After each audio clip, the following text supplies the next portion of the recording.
Canberra, Australia. An Australian inquiry into child abuse on Friday recommended that the Catholic Church lift its demand of celibacy from clergy and clarify the extent that the seal of the confession conceals evidence of child abuse.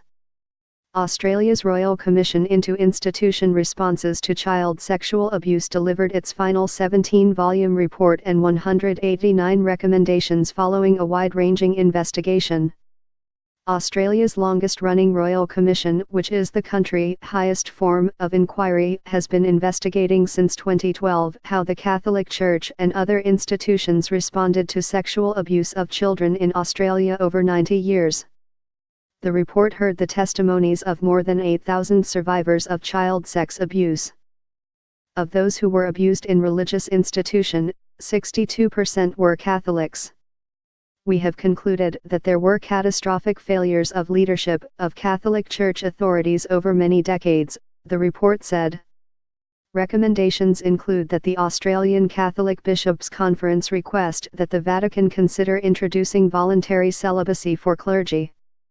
The bishop's body should also request clarity on whether information received in the confessional that a child has been sexually abused is covered by the seal of secrecy and whether absolution of a perpetrator should be withdrawn until the perpetrator confesses to police.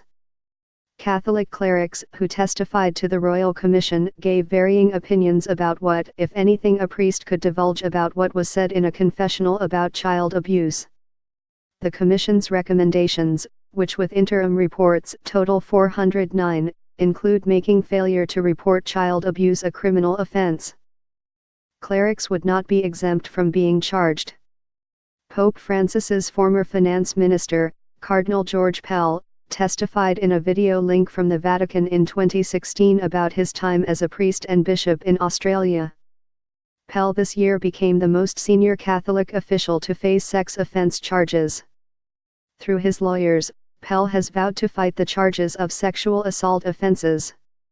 The Commission found that the Church's responses to complaints and concerns about clerics in Australia were remarkably and disturbingly similar. President of the Australian Catholic Bishops' Conference, Archbishop Dennis Hart, said the Commission would have significant impact on the way the Catholic Church and others operate in Australia. He said the bishops would put to the Vatican the recommendations on celibacy and the confession. The seal of the confessional, or the relationship with God that's carried through the priest and with the person, is inviolable. It can't be broken, Hart told reporters. Hart apologized for the Church failing children in the past. Catholicism is the largest denomination in majority Christian Australia.